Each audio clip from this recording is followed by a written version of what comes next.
Bonjour et bienvenue sur le podcast des Chroniques de l'éveil. Je suis Julie Michaud, coach et thérapeute et spécialisée pour vous accompagner à comprendre ce qui se joue dans votre vie. Pourquoi vous êtes en réaction, pourquoi vous ressentez ces émotions, vous apprendre à vous détacher du personnage principal pour enfin vous amuser à jouer les rôles de votre vie. Découvrez mes prestations sur le site www.juliemichaud.com ou plus de contenu gratuit sur l'éveil sur la page des réseaux sociaux des Chroniques de l'éveil. N'hésitez pas à me faire des retours sur les différents épisodes ou à venir me parler en direct en message privé. Bon épisode! Bonjour et bienvenue à toutes et à tous pour cette 3e saison du podcast des Chroniques de l'éveil. Je suis ravie, je suis très excitée de vous retrouver, de pouvoir créer encore cette année des épisodes qui vont vous permettre de devenir autonome dans votre introspection, qui vont vous permettre d'avoir enfin l'audace d'être vous-même, qui vont vous permettre de suivre le chemin qui est le plus juste pour vous, c'est-à-dire de créer une vie qui vous ressemble et pas qui ressemble à ce qu'on attend de vous, à ce que l'on retrouve dans les séries Netflix, dans les films, dans les croyances de votre famille. Et oui, je parle souvent du regard des autres, du jugement, parce que je me suis rendu compte quand je regarde les commentaires, enfin les posts sur les réseaux sociaux, que ce soit des entrepreneurs, des créateurs, des mamans, de tout le monde en fait, souvent les gens ont tendance à créer des posts, à partager leur avis en fonction de ce que font les autres, en fonction de ce que pensent les autres. Et lorsque je fais des accompagnements et que l'on va un petit peu creuser la source du blocage, de l'auto-sabotage, ce qu'il revient, eh bien c'est quelque chose, une expérience qui est en lien avec quelque chose qu'on a pu dire, que l'on a pu vivre, que l'on a pu ressentir via une autre personne, bien souvent les parents dans notre enfance, mais ça peut être un enseignant, quelqu'un qui représentait l'autorité. C'est pour cela que ça me tient tellement à cœur de vous permettre d'avoir cette autonomie au quotidien de votre introspection, d'en faire une nouvelle philosophie de vie. Moi, ça fait de nombreuses années que je suis dans le milieu, entre guillemets, du développement personnel, c'est-à-dire que tous les jours, je consulte du contenu, des livres, des podcasts, des posts Instagram, des formations, des ateliers, des stages en lien avec le développement personnel et la spiritualité.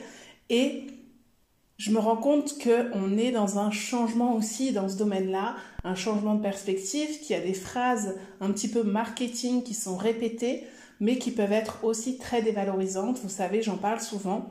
Et moi, j'ai envie de vous emmener vers une autre perception des choses, y compris de ce fameux développement personnel, de ce fameux travail sur soi, cette expression que je déteste, parce que je vois en fait dans cette expression toutes les personnes qui ont peur d'aller explorer ce qu'elles sont, ce qu'elles ont vécu, ce qu'elles ressentent, parce que dans le mot travail, on entend le mot torture, enfin c'est l'origine du mot, un instrument de torture, et que travailler sur soi, ça implique justement d'aller chercher des choses à l'intérieur de soi, et donc il y a une notion d'effort, et notre cerveau, il n'aime pas l'effort, notre cerveau, il veut le confort, il veut la confiance de ce qu'il connaît, il veut du connu, il veut nous protéger.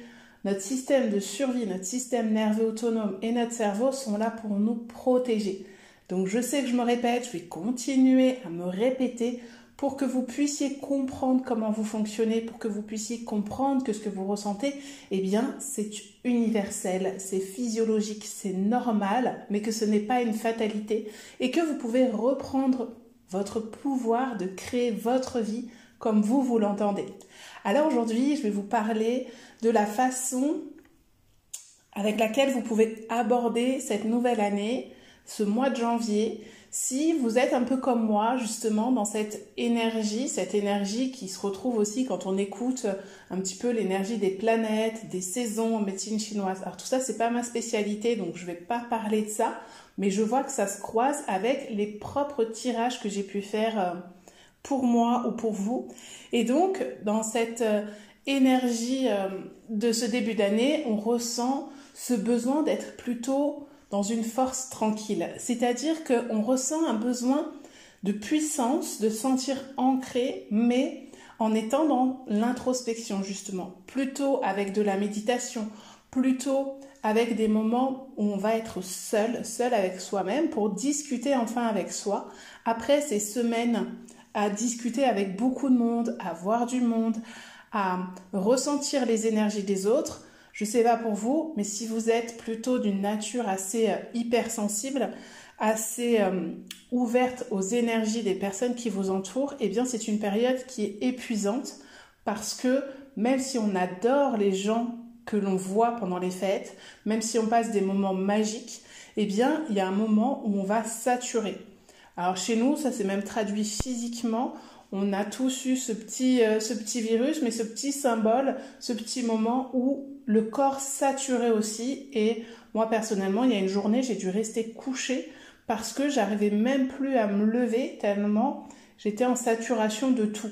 Et pas dans le mode que j'avais vécu des choses dramatiques ou quoi que ce soit, bien qu'il y a eu beaucoup de rebondissements, on a appris beaucoup de mauvaises nouvelles qui ne nous touchaient pas forcément directement, mais un peu trop de gras et trop de sucre peut-être dans l'alimentation, donc un changement aussi de nourriture, mais aussi beaucoup de monde, peu de moments où j'étais seule, et moi qui suis seule au quotidien quand je travaille comme je travaille de la maison, eh bien ça a été un petit peu, ça a changé, ça a bouleversé mon rythme et mon corps et mon métabolisme ils ont eu du mal à se réaligner. Donc en fait, moi j'ai abordé l'année, j'avais pas du tout envie de me mettre, de prendre un agenda et de dire bon bah alors quels sont mes objectifs de l'année. Je parle notamment en termes professionnels, de faire un exercice chiffré avec mes objectifs parce que j'avais besoin de repos, j'avais besoin de douceur. Alors je vais vous raconter comment j'ai choisi d'aborder cette année pour être quand même dans une idée de visualisation, de vision, un petit peu de stratégie quand même pour savoir où je vais aller, pour ne pas faire les choses non plus n'importe comment. Si je vous parle de cette notion de faire les choses n'importe comment, c'est parce que je me suis rendu compte aussi que à force d'être dans le refus de faire ses objectifs, de mettre en place des stratégies d'un point de vue professionnel, eh bien pour moi, ça me demandait beaucoup plus d'énergie et en fait, j'étais encore plus perdue parce que j'avançais dans le flou. Que ça soit professionnellement, personnellement, le fait de ne pas avoir de projet ou de ne pas savoir où je vais ou de vivre un petit peu dans un chaos, c'est-à-dire qu'on ne prend pas le temps de trier les choses, de les ranger, d'avoir une organisation qui fait qu'on n'a plus besoin de réfléchir, que c'est en mode automatique, eh bien ça demande des efforts, ça demande de l'énergie. Et quand on découvre le fonctionnement du cerveau, on se rend compte que c'est justement en mettant en place de nouvelles habitudes qui sont adaptées à ce que l'on a envie de vivre que l'on va pouvoir soulager notre cerveau, notre charge mentale et notre corps et que l'on va pouvoir se dégager du temps pour faire des choses qui nous tiennent plus à cœur. Alors, comme je vous le disais, j'ai pas eu envie de commencer cette année avec des tableaux Excel, des objectifs chiffrés.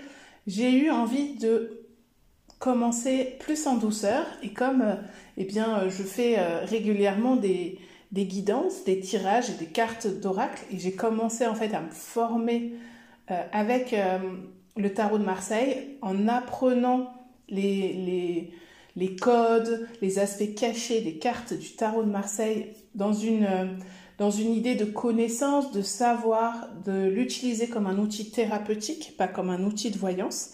Eh bien, je me suis amusée pendant les vacances. Certains de mes proches m'ont demandé de leur faire un tirage et ce qui est ressorti était assez bluffant par rapport à ce qu'ils vivaient actuellement. Je connaissais pas leur situation personnelle et ça a même permis d'avoir des discussions, de mieux les connaître parce que ils m'ont fait cette confiance de s'ouvrir à moi grâce à ce qui ressortait dans les cartes. Donc en fait, je vais vous expliquer un petit peu.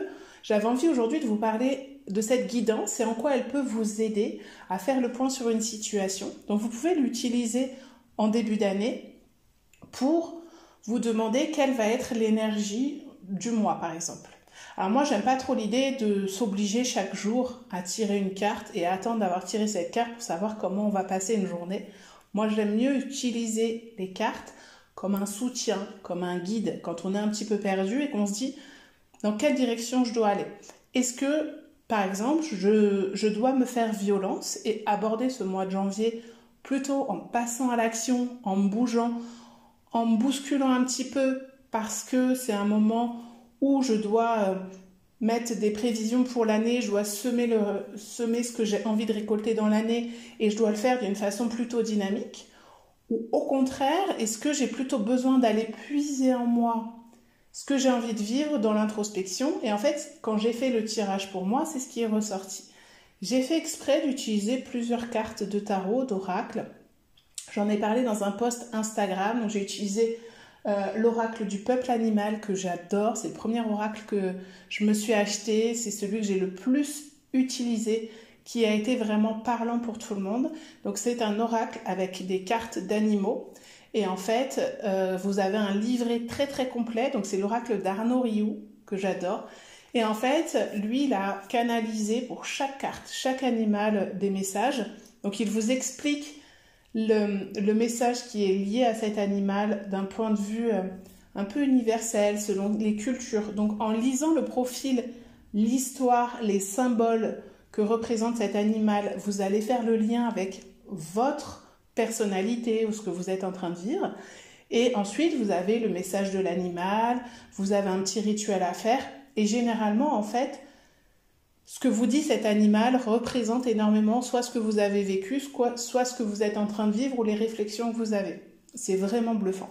J'ai utilisé les cartes du tarot de Marseille, j'ai utilisé les cartes de la magie fréquentielle de Patricia Batorsky, qui sont des cartes plutôt liées aux planètes et à l'astrologie, avec des codes de réparation. Et donc, ce qui est ressorti pour moi pour le mois de janvier, je vous en parle pour vous montrer à quel point c'est bluffant d'utiliser les cartes, c'est que j'avais besoin justement d'être beaucoup plus en introspection. J'ai eu la carte de la force dans le tarot de Marseille et donc mon interprétation par rapport à cette carte et aux cartes qui étaient à côté, c'était d'utiliser d'être plutôt dans une posture de force tranquille, bien ancrée au sol, d'utiliser ma puissance en allant la puiser à l'intérieur de moi. Donc ça implique de me relier au divin, à l'invisible, pour maîtriser, structurer mes pulsions, mes élans. Donc me connecter à cette force divine que nous avons tous à l'intérieur de nous et augmenter ma vitalité. Donc on voit bien que dans l'idée, là, l'énergie qui ressort, c'est vraiment une énergie de je vais puiser à l'intérieur de moi cette force, cette vitalité, je vais prendre soin de ma vitalité et de mon corps. Et au lieu d'aller m'agiter dans tous les sens et perdre de l'énergie, perdre mon sens créatif, d'aller me connecter à ce que pensent ou ce que peuvent dire les autres, non. Je décide en janvier de me connecter à mon âme, à mon intuition, à mon corps, à tout ce que moi j'ai envie de vivre. Et je me détache de ce que je peux voir ailleurs. Et donc je m'écoute, je me respecte, je suis authentique et intègre avec moi-même. Et c'est vraiment le chemin sur lequel je suis personnellement depuis plusieurs années et le chemin vers lequel je vous emmène dans mes accompagnements pour que vous aussi, vous puissiez enfin aller chercher à l'intérieur de vous les réponses à vos questions, à vos prises de décision, pour justement, quand vous faites face à des choix, vous puissiez savoir ce qui est juste pour vous et que vous n'ayez pas besoin de vous demander ce que les autres vont penser de vous, ce que les autres auraient fait ou de suivre ce que les autres font parce qu'ils ont du résultat, mais plutôt écouter ce qui se passe à l'intérieur de vous et respecter ce que vous ressentez. Donc j'ai eu aussi la carte de la sensibilité. Je vais vous lire le message de cette carte. Donc ça c'est dans l'oracle de Patricia Batorsky. Message de l'âme. J'ouvre mon cœur aux vibrations de douceur qui m'entourent. Je me remplis de cette énergie pour m'aider à ouvrir des portes encore méconnues de moi-même. Et donc il y a un message à répéter. Lune, parce que c'est la carte de la lune, s'il te plaît, réveille dans mon ADN mon potentiel positif qui est la sensibilité. Je te remercie. Et il y a un petit symbole à se dessiner sur le bras. Donc c'est dans une idée de réactivation. On y croit ou on n'y croit pas. Moi, je connais personnellement Patricia Batorsky qui a canalisé elle aussi, qui est médium, astrologue depuis une trentaine d'années. Et je sais que ces cartes, que ce qu'elle nous transmet dans son astrologie, dans ses messages de réparation, dans ses codes d'activation, a vraiment une action pour nous. Je sais aussi, en ayant étudié en psychogénéalogie, en neurosciences, qu'on a cette capacité en épigénétique à jouer sur notre ADN pour transformer nos paradigmes, donc notre façon de percevoir les choses. Elle nous invite à transmuter l'énergie d'une planète pour ne pas la subir, mais au contraire pour qu'elle nous accompagne pour réparer quelque chose en nous. Et donc là, au niveau du tarot, j'ai cette carte de la force. Au niveau de l'astro, j'ai cette carte de la sensibilité. Vous voyez qu'il y a cette notion de douceur. On n'est pas en force, on n'est pas en mode taureau, je fonce. C'est au contraire, quand je parle de taureau, je parle de l'animal. Au contraire, on est plutôt dans quelque chose qui incarne une puissance. Et c'est là que c'est assez fou. La carte de l'animal que j'ai tirée, c'est l'animal totem de la baleine. Et là aussi, la baleine, elle nous invite à revenir à soi, au centrage. Elle est là pour cultiver la détermination, la volonté, le courage, la confiance en mes aptitudes.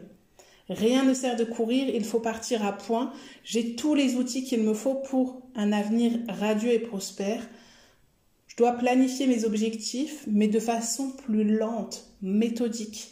Faire des changements et aller de... Donc ça, c'était aussi une autre carte que j'avais en tarot. La baleine, vous voyez, j'ai noté, c'est dans l'immensité du silence que tu retrouveras le sens de la parole. Elle vient vers nous quand notre cœur est ouvert et sans attente. Elle nous invite à honorer le maître en nous pour rendre hommage à la partie la plus archaïque. Donc c'est vraiment revenir au sens de mon existence, dépasser l'ego. Donc c'est aller me connecter à ce qu'il y a de plus profond en moi, à mon âme, à mon essence, pour savoir ce que j'ai envie de vivre cette année. Et c'est en aucun cas ce qu'on a pu vivre de nombreuses fois, ce qu'on a pu lire partout en termes de coaching, c'est dans le côté stratégique. Il faut passer à l'action, il faut se bouger, allez, on écrit des chiffres, on y va, on publie partout. Non, c'est d'abord, je me connecte à moi. Qu'est-ce que j'ai envie de ressentir ? Et si vous avez écouté, sinon je vous invite à le faire, l'épisode que j'avais fait sur le pourquoi, j'avais fait plusieurs épisodes dans cette dynamique, dans cette énergie. Si je sais pourquoi, d'un point de vue émotionnel, j'ai envie de vivre certaines choses, j'ai envie d'expérimenter des choses cette année, que ça soit à titre personnel, à titre physiologique, physique pour ma vitalité en termes de sport, de consommation, d'alimentation, de pulsions addictives, si je sais pourquoi j'ai envie de les arrêter ou pourquoi au contraire j'ai envie d'en avoir plus, donc par exemple arrêter de fumer, arrêter de boire de l'alcool ou baisser ma consommation ou au contraire me mettre au sport, marcher plus, bouger plus ou plus méditer, ou alors me lancer dans une nouvelle activité, un nouvel apprentissage, ou alors développer mon entreprise ou ma carrière d'une autre façon, ou décider de déménager, etc.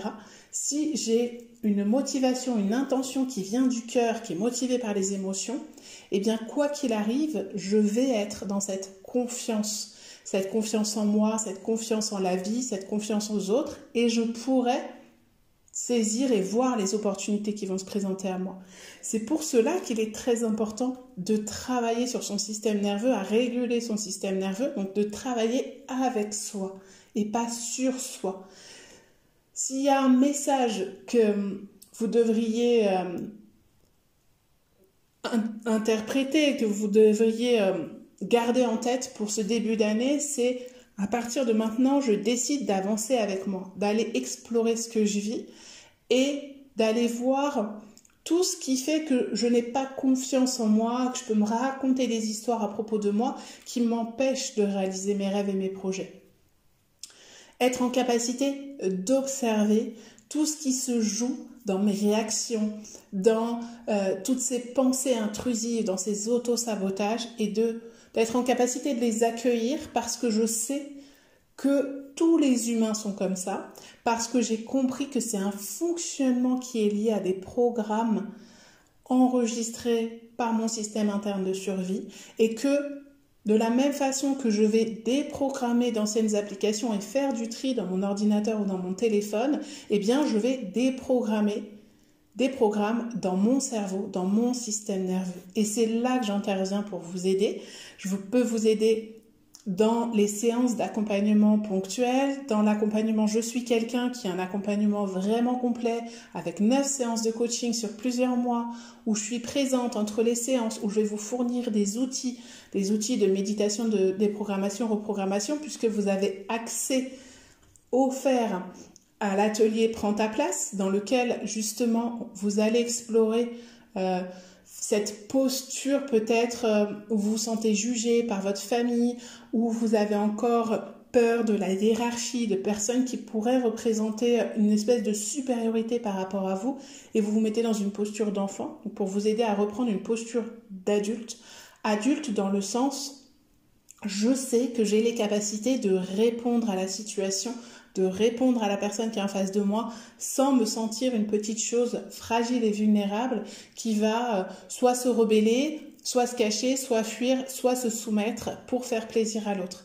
Donc, toujours dans cette idée de j'ai confiance en moi, en qui je suis parce que je me connais, parce que je me comprends, parce que j'ai les ressources pour revenir à moi, retrouver cette confiance si à un moment donné je tombe, je trébuche, parce que j'apprends aussi à voir la vie comme quelque chose que je ne peux pas contrôler, totalement maîtriser, mais j'apprends aussi que je suis traversée, comme tous les humains de cette planète, des milliers de fois par jour par des états, et que ce sont des états, et que ça ne me correspond pas. Donc cet épisode était là pour vous inviter à prendre ce moment d'introspection avec vous-même, avec beaucoup d'amour et beaucoup de douceur, et de le faire de la façon la plus juste pour vous.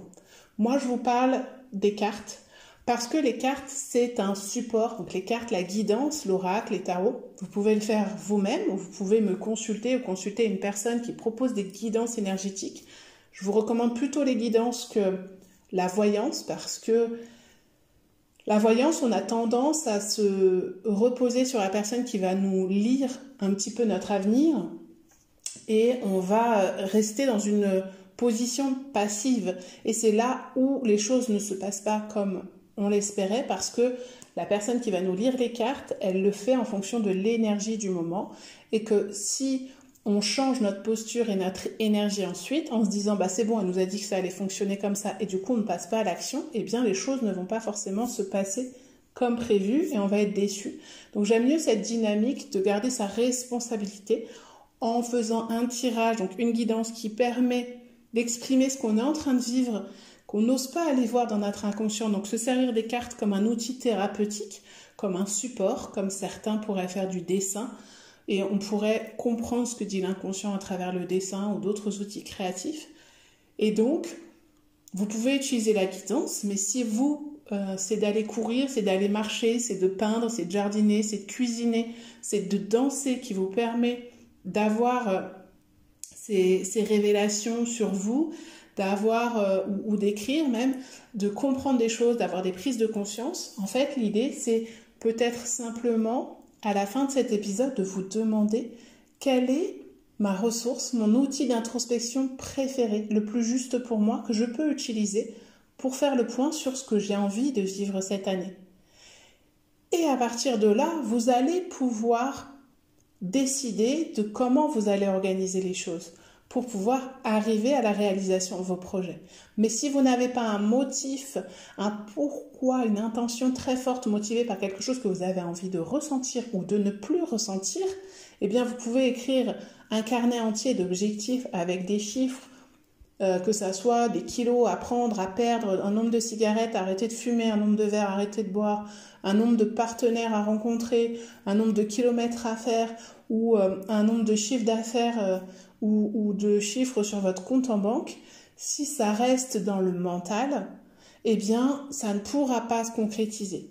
Donc tout ça, c'est en lien avec tout ce que vous entendez sur la loi d'attraction, la manifestation, tout part d'énergie, de vibration. Donc pour que vous puissiez envoyer vos demandes à l'univers, à Dieu, si vous croyez en Dieu, à la source que vous voulez, eh bien, faites-vous cet engagement envers vous-même. Déjà, allez voir, soyez honnête, soyez intègre avec vous pour dire je fais le point sur là où j'en suis actuellement et comment j'ai envie d'aborder les prochaines semaines. Vous n'êtes pas obligé de forcément dire tout de suite au mois de décembre où vous allez en être. Vous pouvez commencer, si c'est un exercice qui est difficile pour vous, par le prochain mois, les prochains mois, et vous allez voir que, en fait, plus vous allez vous autoriser à avoir une vision, plus vous allez vous autoriser à mettre des choses très très grandes, à avoir, on appelle ça la grande image, la big picture,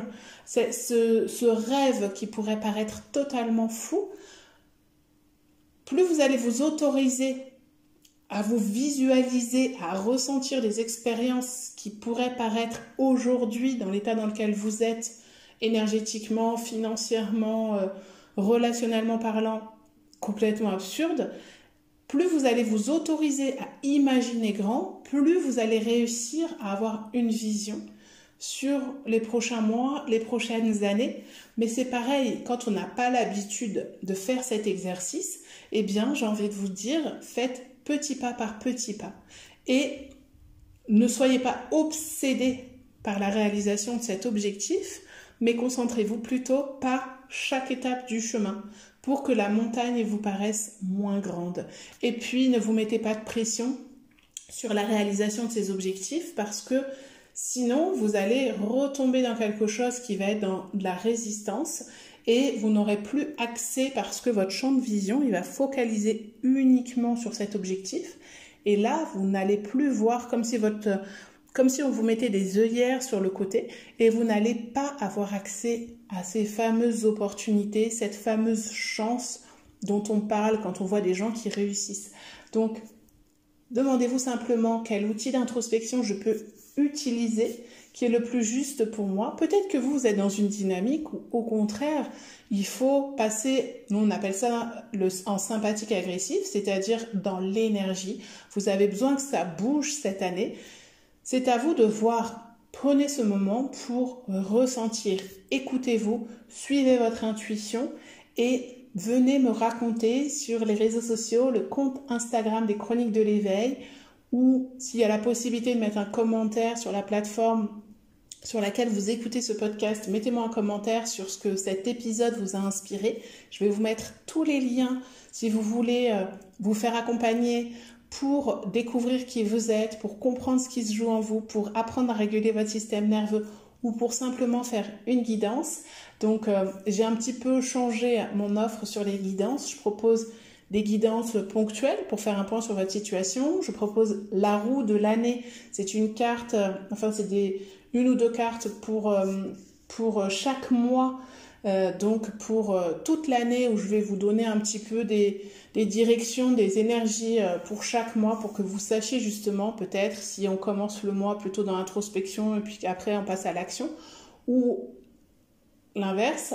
Et sinon il y a la possibilité, si vous aimez ce genre de rendez-vous, de venir me consulter donc à Carpentras ou à distance chaque mois pour faire une guidance, sachant que dans mes guidances, vous avez cette approche de thérapie coaching en plus qui va vous permettre de passer à l'action, de mettre des choses en place, de comprendre ce qui se joue à l'intérieur de vous, de vivre cette introspection de façon thérapeutique parce que je vais pouvoir vous expliquer aussi, vous donner des clés ou des ressources en plus par rapport à ce que les cartes vont vous dire sur ce que votre subconscient, votre inconscient a exprimé pour que les parties qui ne s'expriment pas, qui se cachent, qui sont blessés ou qui interviennent dans vos réactions, les parties de vous qui sont un peu cachées puissent s'exprimer et n'aient plus besoin de sortir de façon difficile ou inconfortable le reste du temps.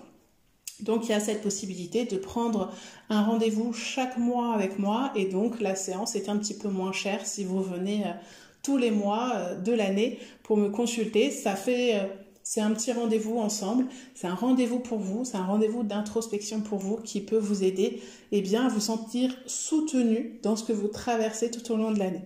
Je vous remercie pour votre écoute et je vous dis à très vite pour un nouvel épisode. Pensez à le partager, à mettre des j'aime, des notes, etc. selon la plateforme de l'écoute.